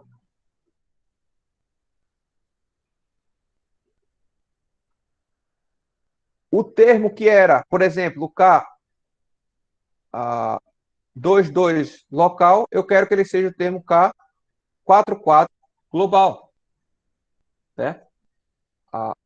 O termo, agora vamos complicar um pouquinho, o termo que era o K13 local, será qual termo global? Será o termo 3, 5, certo? Por quê? Porque o meu 1 está correlacionado a 3 e o meu 3 está correlacionado com o 5 global, certo? Então é isso que eu quero fazer. Eu quero transformar de local para global. E como é que eu vou fazer isso? Ora, se o meu 1 está relacionado com o 3 global, eu vou colocar o número 1, veja que eu tenho sempre zeros na linha, tá? E em cada linha eu tenho apenas um número 1, tá? Eu preciso escolher um ponto, uma coluna para cada linha em que eu vou colocar o número 1, tá? Então, veja, como o número 1 está correlacionado, local, está correlacionado ao grau de liberdade 3 global, eu vou colocar o meu termo 1 na primeira linha, na terceira coluna, tá? Como o meu D2 local está relacionado ao D4 global, eu vou colocar o meu 1 na segunda linha e na quarta coluna. E assim por diante, tá, pessoal? Então, isso daqui implica, tá? Isso daqui implica que o meu I 1,3 é igual a 1, tá? Implica também que o meu I 2,4 é igual a 1. Implica também que o meu I 3, 5 vai ser 1. E que o meu 4, 6 vai ser 1. O restante da matriz, todos os outros termos da matriz vão ser nulos. Beleza? Então, é assim que a gente monta a matriz de incidência. E o que eu quero é justamente alocar o que é local no termo global, certo? O que é o termo local no termo global. E isso vai dar certo, tá, pessoal? Façam o teste, a gente já fez, na verdade, né, nos outros exemplos, e a gente alocou direitinho. Mas aí vocês vão ver no exemplo que eu fiz a posteriori, que funciona certinho, tá? Isso daí. Novamente, não é o único método que tem, é o que eu particularmente acho mais fácil de entender, tá? É o mais fácil de aplicar, de programar também. Beleza? Tem dúvidas aí, pessoal, de como montar essa matriz de incidência? Só um destaque, tá? Entendi, ficou mais fácil. Como é? Como é, Douglas? Entendi, ficou mais fácil com a explicação. Realmente, se fosse fazer sem exemplo, a gente ia viajar muito. Pronto. Só um destaque, tá, pessoal? Não se importem com a rotação dos graus de liberdade, tá? Por exemplo, essa barra 3 aqui, né? Essa minha barra 3, localmente, ela estaria assim, né? D2, D1, só deixa eu checar. Não, perdão, mentira. Deixa eu apagar. Ó, pessoal, localmente, ó, o meu nó inicial é esse, né? Que é o de menor números, né? D6, D5, então estaria aqui, ó, é o seguinte, ó. Localmente eu teria D5 local, D6 local, não é isso? E aqui eu teria D7 local e D8 local, certo?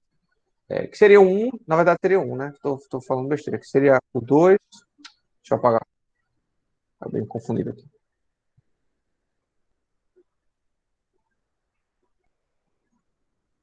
Localmente só tem 1, 2, 3 e 4, tá? Confusão aí que eu fiz. Aqui eu teria o D1, D2, D3 e D4, tá? Aí você vem aqui, ó, e diz, olha, bicho, mas o D1 não está na direção nem do D7, nem... Perdão, o D1 não está nem na direção, nem nem do D6, nem do D5. Como é que eu vou correlacionar? Não importa, pessoal. Isso aí você não esquece, porque isso está sendo corrigido pela nossa matriz de rotação, tá? Você pode ignorar essa questão de do sentido que está a coisa, tá? O D1 sempre estará correlacionado ao menor grau de liberdade aqui, D5, e o D2 sempre estará correlacionado ao D6, porque já tá corrigido pela minha matriz de rotação, tá? Quando eu for montar a minha matriz de rigidez do elemento, tá? Já no tamanho global, tá? Vamos chamar de K. Eu vou ter que fazer essa conta toda aqui, ó. I transposta, multiplicado pela rotação transposta, multiplicado por K', que é a local, né? Multiplicado por rotação e multiplicado por I. Tá? Então, a matriz R é responsável por girar o eixo de coordenada e a matriz I é responsável por expandir o tamanho da matriz local para global e alocar adequadamente cada um dos termos, beleza? Então, cada um cumpre uma função separadamente, beleza? Beleza. Ô, professor, volta aí, por Pode favor. O D5, quando o senhor nomeou, não seria o D1, não? Seria o contrário, não, isso?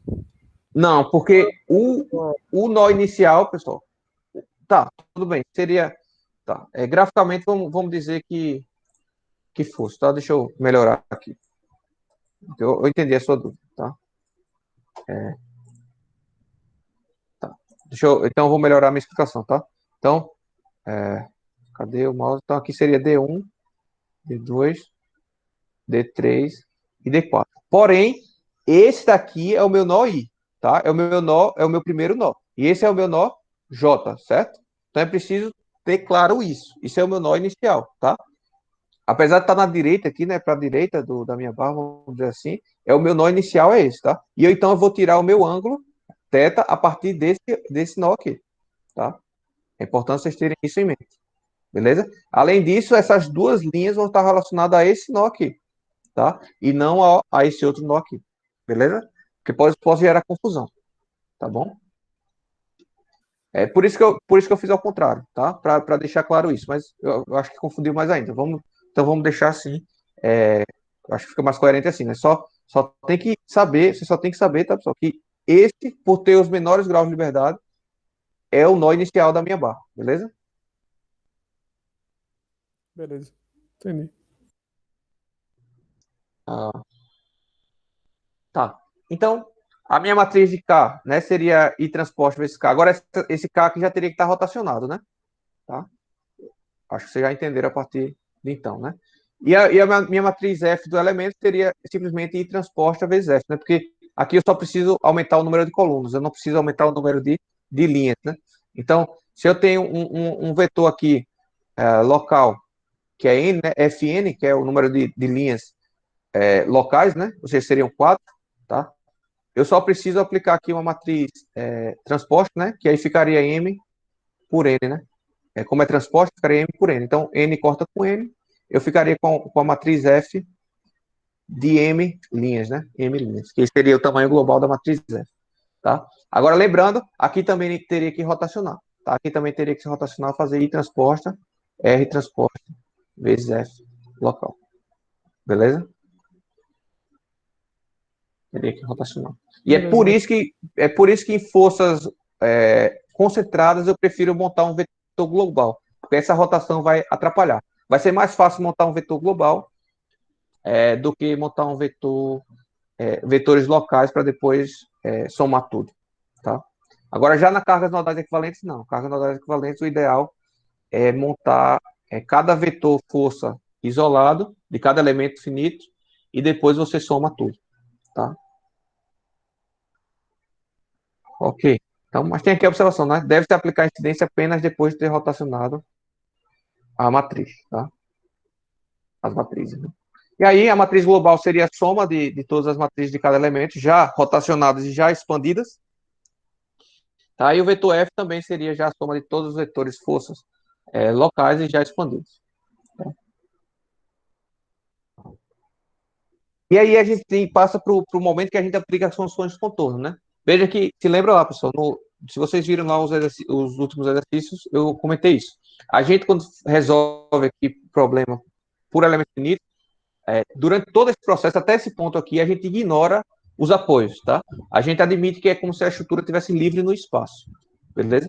E é aqui nesse momento que a gente vai dizer, olha, aqui nesse ponto tem apoio, aqui nesse ponto tem apoio, beleza? É nesse momento. E aí eu vou eu vou apresentar para vocês dois métodos, tá? Um método que eu usei para os últimos exemplos, tá? Que foi o método a eliminação de linhas e colunas. E nesse método que a gente vai fazer, a gente vai eliminar as colunas e as linhas que a gente sabe, em que a gente sabe qual é o deslocamento, tá? Que a gente sabe que o deslocamento é zero. O outro método é o método da penalização, em que a gente vai atribuir um valor, um índice casinho de rigidez super elevado, tá? Ou seja, próximo ao infinito, tá? Nos pontos relacionados aos graus de liberdade em que eu sei que vão ser nulos, tá? Então, veja, se eu tenho uma treliça, esse exemplo aqui, treliça mesmo, aproveitar, tá? Eu apaguei aqui, mas aqui eu tenho um apoio e aqui eu tenho outro, tá? Veja, para todo esse cálculo até então, aqui eu tenho um apoio simples, segundo gênero, aqui eu tenho apoio do primeiro gênero, tá? Então, para todo o procedimento até então, eu ignorei esses apoios. A partir de agora, eu tenho que aplicar a condição de contorno, que seria aqui, ó, D1, eu sei que é igual a zero, beleza? D2, eu sei que é igual a zero também, e D6, eu sei que é igual a zero, beleza? D5 não é igual a zero, porque ele é um apoio do primeiro gênero, e os outros também não são zero, porque estão livres para se deslocar, beleza? Então, essas são as minhas condições de contorno, e são condições de contorno naturais, né? São condições de contorno naturais. Beleza?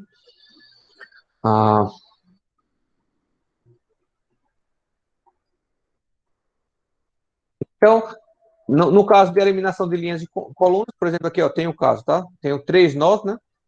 Então, ele discretizou aqui, ó, grau de liberdade 1, 2, 3, 4, 5, 6, certo? Então, quais são os graus de liberdade que são travados? É o grau de liberdade 1, o grau de liberdade 2, né? Que eu sei que o deslocamento é zero, tá? No 1 e 2, aqui na direção 1 e na direção 2, eu sei que ele não vai se deslocar. E na direção aqui, ó, 6, né? D6. Então, esses 1, 2 e 6, eu sei que os deslocamentos são zero.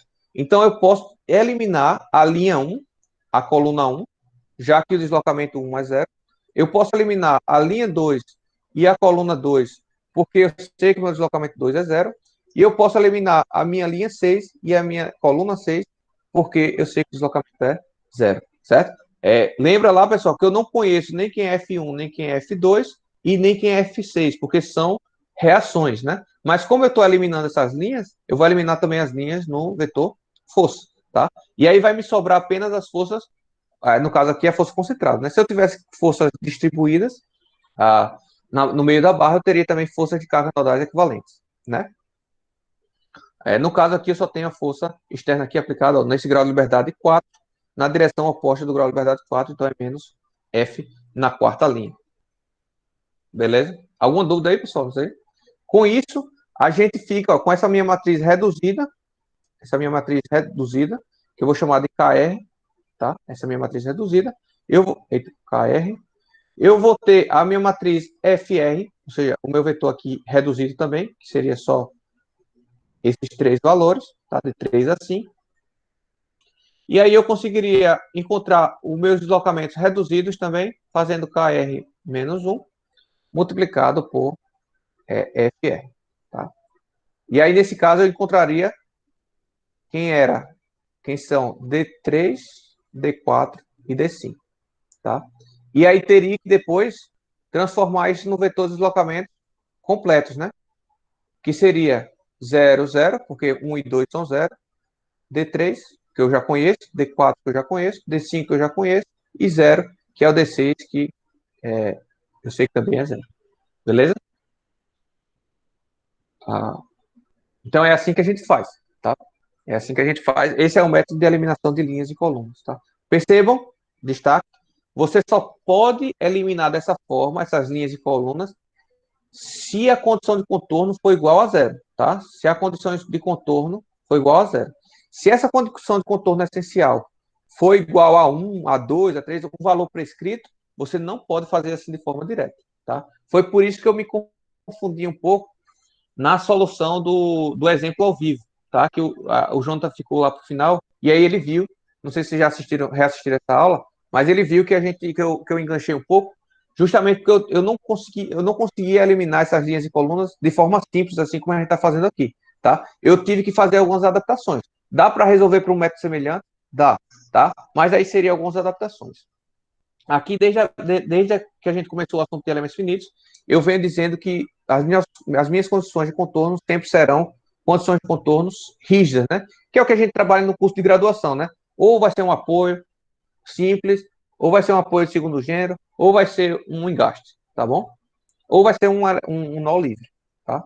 Então, ou é livre, ou é totalmente restrito, tá? Deslocamento zero. Então, para esses casos específicos, a gente pode utilizar esse método dessa forma aqui, esse método de eliminação de linhas e colunas, beleza? Já o método da penalização é o seguinte, ó. Eu vou adicionar primeiro, esse método não é um método exato, tá? É um método numérico. Ele é mais fácil de ser aplicado. O exemplo que eu fiz, que eu vou postar a aula aqui posteriormente, tá? Eu utilizei esse método, tá? Por que eu utilizei esse método? Por dois motivos. Primeiro, porque é mais fácil. Segundo, porque eu já tinha utilizado outro método nos exemplos passados, tá? Então, eu utilizei esse método da penalização aqui para vocês verem como funciona. Ah, e ele é bem fácil, pessoal, tá? O que eu vou fazer? Eu vou adicionar esses termos aqui próximos ao infinito, tá? Porque eu não consigo, não existe valor infinito, né? Então, no software lá, nos programas, eles adicionam um valor extremamente grande, tá? Apenas na diagonal principal, tá? Então, esquece os outros termos, eu só vou adicionar esse termo na diagonal principal, tá? Em quais pontos eu vou adicionar esses termos na diagonal principal? Nos termos em que eu sei que o grau de liberdade é fixo, né? Que não há deslocamento. Então, perceba, como o grau de liberdade aqui em 1 é zero, eu sei que é zero, eu vou aplicar essa rigidez infinita aqui, próximo ao infinito, no termo K11, tá? Eu vou tentar fazer com que esse K1 tenha.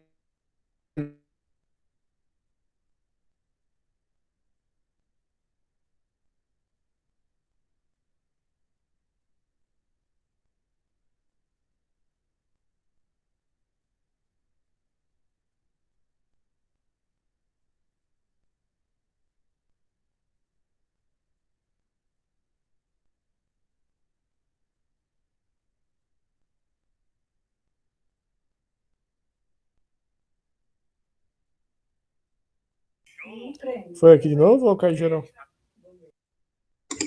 Aqui caiu também. Acho que agora caiu. Agora foi pro som mesmo.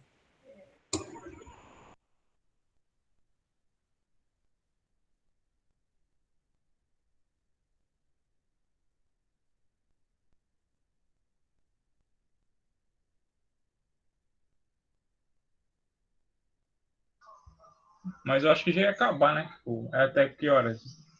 8h30? Sei lá, bicho. O assunto é infinito. Tu com a mão Vamos dar levantada aí.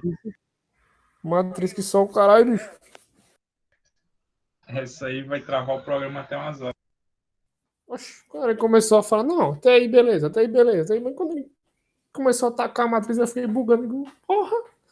Aí quando ele deu o exemplo, se endireitou na cabeça as coisas. Imagine fazer isso na mão, hein?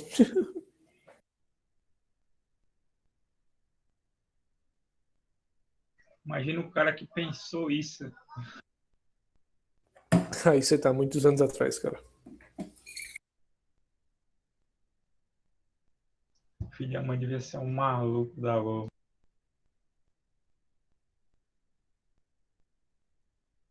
Cara, que não, tem aqui uma teoria. Eu vou inventar um jeito 10 milhões de vezes mais complicado de fazer para fazer umas questões 10 mil vezes mais complicadas.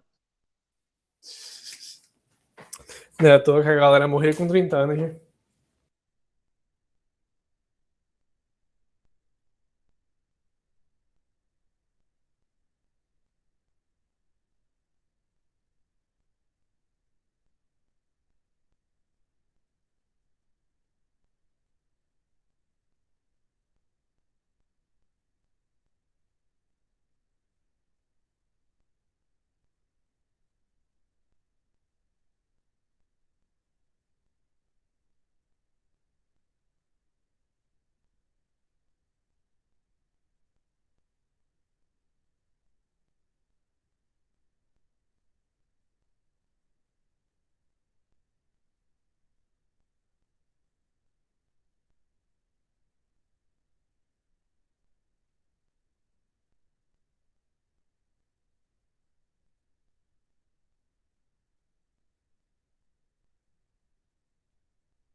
Vou sair aqui, galera. Acho que ele não vai voltar mais, não. Valeu, boa noite. Falou.